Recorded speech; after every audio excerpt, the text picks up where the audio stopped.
The first thing that's really important to do is to have paper that is cut perfectly. If you don't cut your paper well, your perfect bound book is not going to be so perfect because you really need an edge that's perfectly flush. So one thing I'm doing, you can see right now I'm doing what's called jogging the stack. And jogging just means squaring it up on one edge and squaring it up on a perpendicular edge. So you know that one side is perfectly flat and even. I don't know if you can see that. And that's the side that's going to become the spine. So if you have one edge that's glued, that's really perfectly cut and then glued, the other edge, which will be loose, that you can always trim at the end. But if you have the edge that you're gluing that's not perfectly flush, there's nothing you can do about it. So you want to make sure to jog down to the edge that you have decided you're going to glue.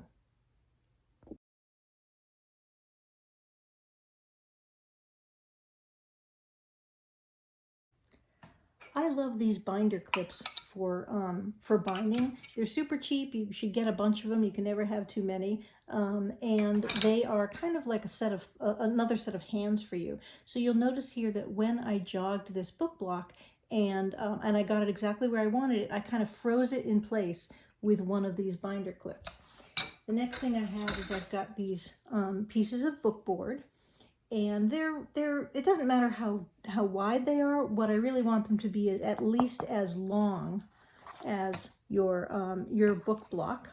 And I'm going to make kind of a sandwich with them here, as you can see, letting the edge that I'm going to be gluing, the spine edge, letting that stick out maybe an inch or so, like that. When I have it the way I want it, I'm simply going to take another clip and clip the whole sandwich. I can then move this clip, clip the whole sandwich, and then I have something that looks like this.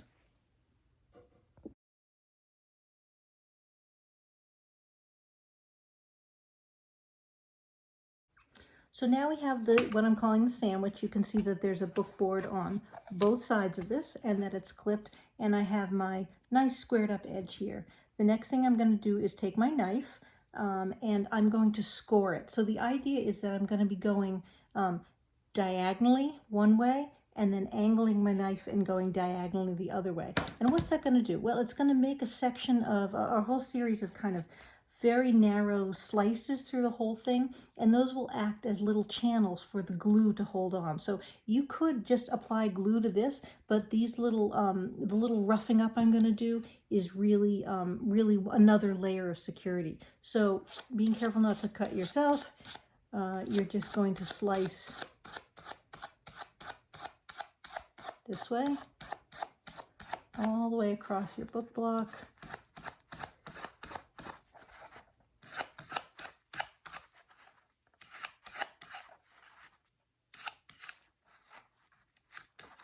And then I'm going to tip my knife the other way and slice it in the other direction.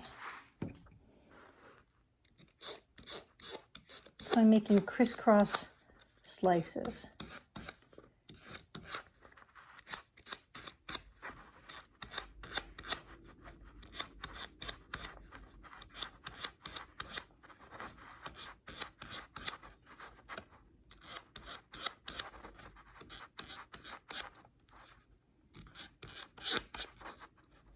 So I've got a page in there that's maybe got a little something. There we go.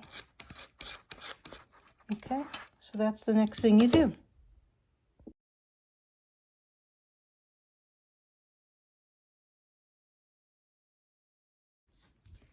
Now it's time to glue up our perfect bound book blocks. You can see that I'm using PVA glue. PVA glue is polyvinyl acetate, and it is acid-free, which means it's non-yellowing over time, and when it dries it remains flexible, it doesn't crack. So this is the stuff to use. I've poured it out into a little plastic cup. I've got my glue brush. You can use any brush you want with a fairly stiff bristle, or you can even use a foam brush, although I find for perfect binding, a brush with bristles is better for kind of getting into all the cracks and crevices. But whatever you do, you should know that PVA glue dries really quickly, so once you've finished gluing up, make sure to to clean your brush in water, or it will dry and that will be the end of your brush. Okay, so here's the theory behind what we're doing. Now that we have our sandwich, we are going to be bending. I don't know if you can see this. We're going to be bending or fanning the paper one way, gluing it, turning the block over, fanning it the other way. And what that does is actually it applies a very microscopic bite. If we put the glue on the just flat as it is, the glue would just sit right on top of that layer. But if we fan the paper, it applies kind of a microscopic extra little layer of glue sort of wrapping around each of the exposed pages of the fanned book block. So we do that one way, we do it the other way, and what we've done, we've kind of wrapped a tiny bit of glue around each of the pages instead of having it just sit right on the top. And that makes it a little bit more secure and a little bit less likely to just have pages pull right out of the block once it's glued. So there are book presses. We have one at Mass Art that will essentially do that. It'll lock it up and you can flip it and it will fan that edge for you. But I'm just going to do it by hand, and you can do it by hand. So this is a little bit out of the frame, but I'm going to be pushing this down with my hands, with my thumbs, and applying some glue as I fan it. All right, so we apply the glue. I'm fanning it and trying to show it to you at the same time. We apply it parallel to the book block. I'm fanning, running it right along the pages as we fan. Be sure, I forgot to mention this, but be sure, because you're going to be getting glue on the first and last pages of this book block, be sure that those are extra pages, just stuff that you can tear off and throw away. So now I'm turning this around and I'm going to fan it and glue it in the other direction.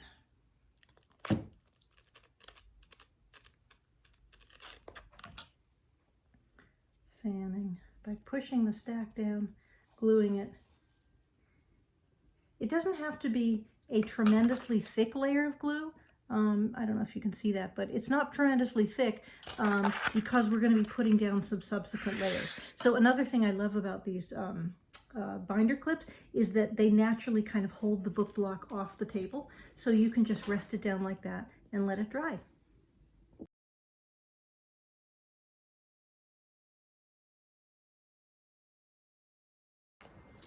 Before the glue begins to dry, run your fingers along it and give that book block a squeeze, kind of squeeze those pages together. You can actually help this if you have some additional clips and you want to put them on the top. Like this. Just make sure that when you put them on there, you're not you're keeping them away from the glue. You don't want to glue your clips down. But so you can actually set it up like this. And then let it dry. And you want to let it dry about 10 or 15 minutes, just until it's slightly tacky, and then we'll put on another coat.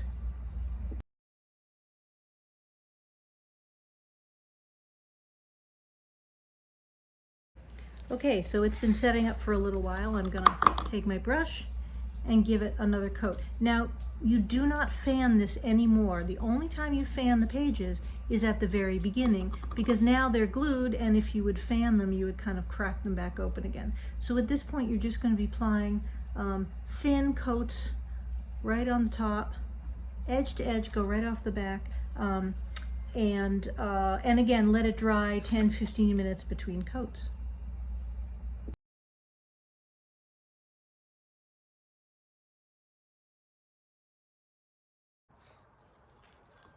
Continue on that way, giving it a couple more light coats until you've got about, let's say, 3 or maybe 4 thin coats on there, drying, letting it dry completely for 10 minutes each time.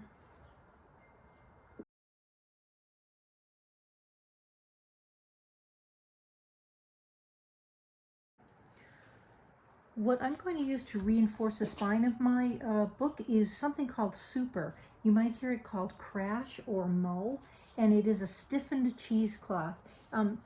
Just be aware that it's not regular cheesecloth. Regular cheesecloth is very floppy, but this is very stiff. I don't know if you can see how stiff it is, but it's special stuff. One of these packages is like a lifetime supply, and it's just a few bucks. So anytime you're at a store that sells bookbinding supplies, maybe Blick has it, something like that, just get yourself one and it will last you forever. So what I'm going to be doing for this one is I've cut a little strip that is the same width as the spine of my book block and a little bit shorter. I don't want it to go edge to edge. I want it to be maybe 1/4 inch, 1/2 inch off the edge. So if you can see here, it's a little bit shorter in the length. So what I'm going to do is put on the last coat of glue and then glue that supportive mull on top of it.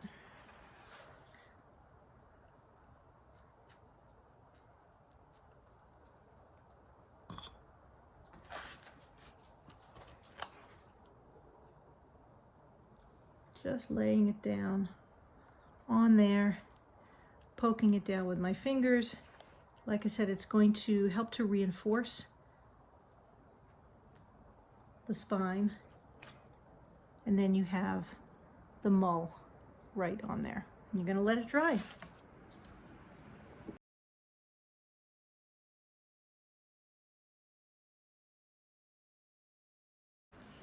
If, by the way, you don't have any mull, you can actually use a regular thin piece of paper like rice paper or even copy paper and do the same thing. Just glue a strip of paper that's the same width as your spine and a little bit shorter than the length and glue it over, and that will also help to reinforce it.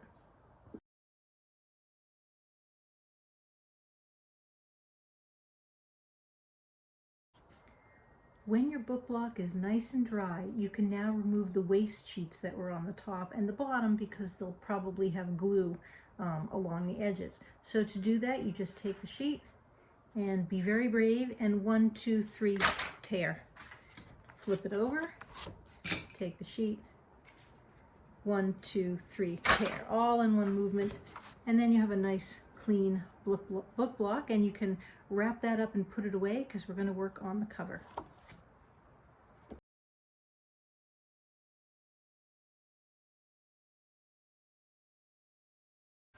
I'm making a soft cover for my Perfect Bound book, and this would work whether you're doing a magazine or a soft cover book of any sort. So I've got what I'm using for my cover paper, which happens to be black, and I've measured it out so that it is exactly the height of my book block, and then the length of it is the width of the book block times 2, plus a bit of extra for the spine. It can be more than the spine width. It should be, you know, because it's always easy to cut it off.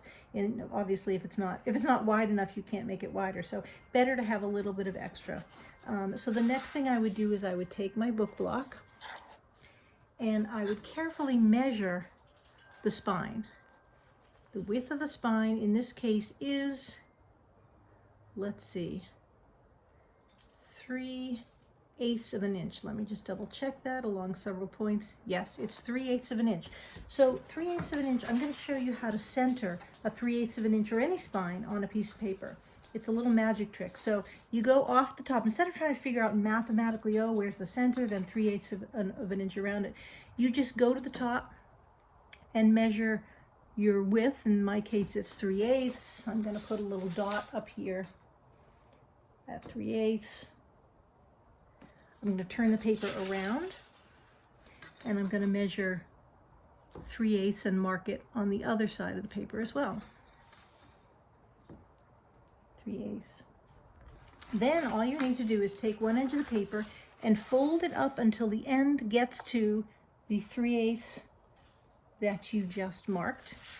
And you're going to have your bone folder, which I don't happen to have on me right now, so I'm using my thumbnail.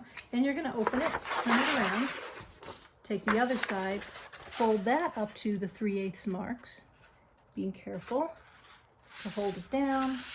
You would use your bone folder. And then what you have is a 3/8 spine. Can you see that? There we go. That is exactly centered on this piece of paper.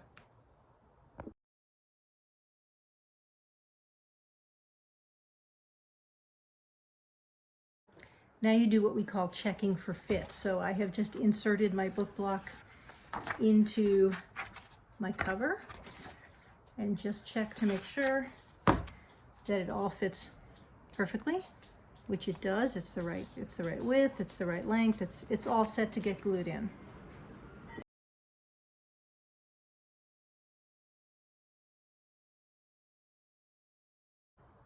Before I glue it, however, I'm going to want to make a score. Here, 1/4 inch from the spine, and here, 1/4 inch from the spine. And what that's going to do is it's going to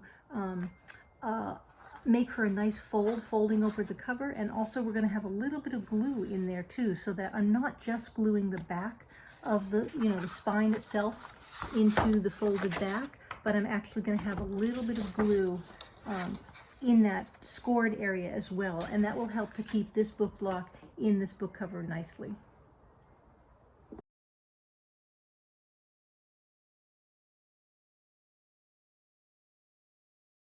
So to make the score, I need my ruler, and I'm going to measure 1/4 inch and mark it with a couple of marks on either side of the fold.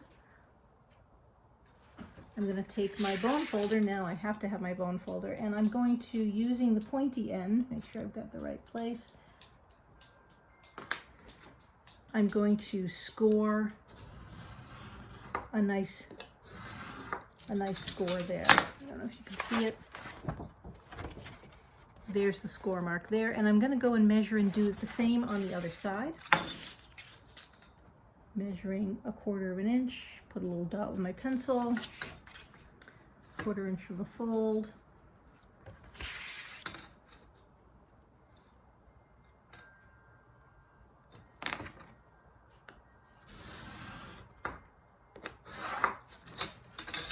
And now you have a fold with 2 scores on either side of it.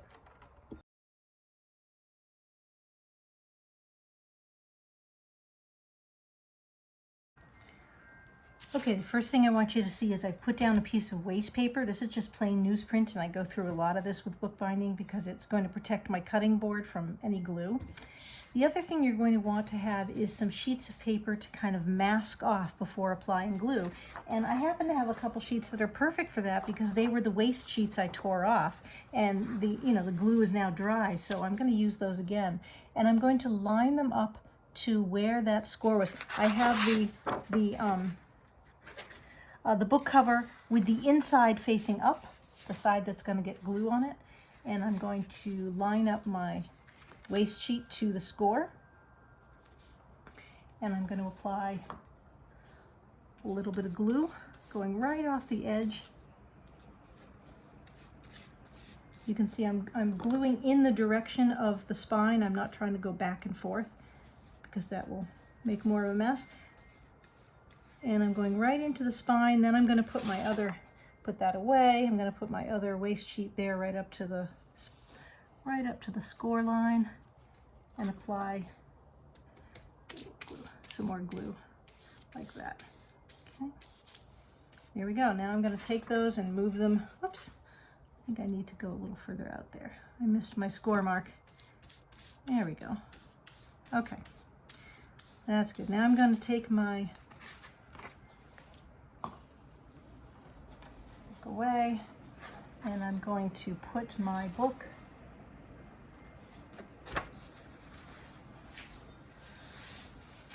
in my case. Make sure it's squared up. Use my bone folder. I'm going to glue it down on the back. Glue it down here.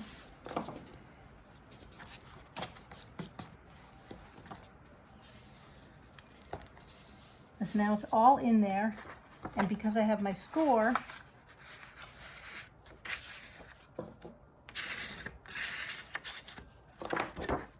fold that back, fold along my score. Oops, just make sure that the glue is really on there.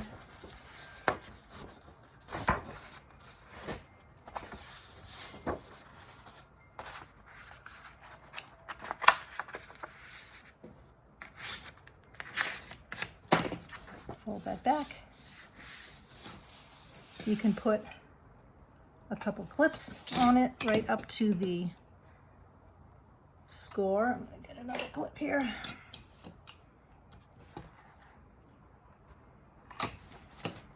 And let that set up and dry.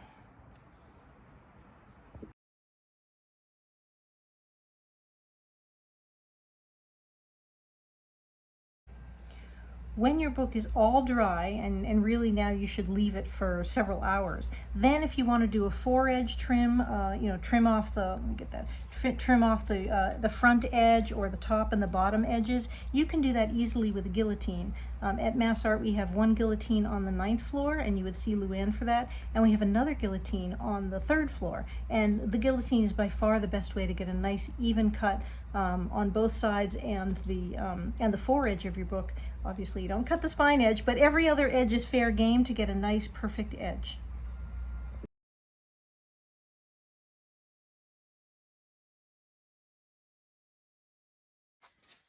So this is the final book. You can see it's dry. You know, a good perfect bound book is strong enough that you should be able to pick it up by one page and nothing will pull out. So this is fine. It's all dry. What I'd like to do now, this could be the cover, but I'd like to make a book jacket for it. So what I have done is I have taken a piece of paper, measured the exact height, measured the width of the spine again, and using that same trick that we did here in terms of centering that spine, I folded a spine in the center of this piece of paper, and I made sure the paper was long enough to have flaps on both sides.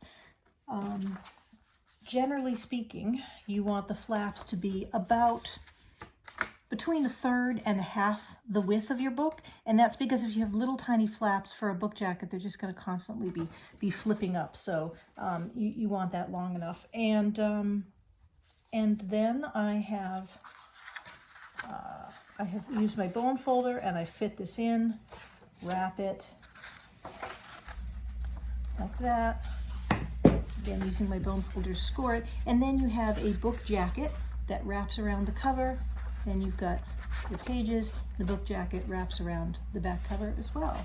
And that's it. And as far as designing and printing this book jacket, because it's large, if you are at school, if you're able to get to school, you can use the large format inkjet printer, the one that comes off the roller, and do it all in one piece. You can, if you're printing it on a smaller piece of paper, you can actually tile these 2 pieces of paper to make a paper that's long enough to make your jacket.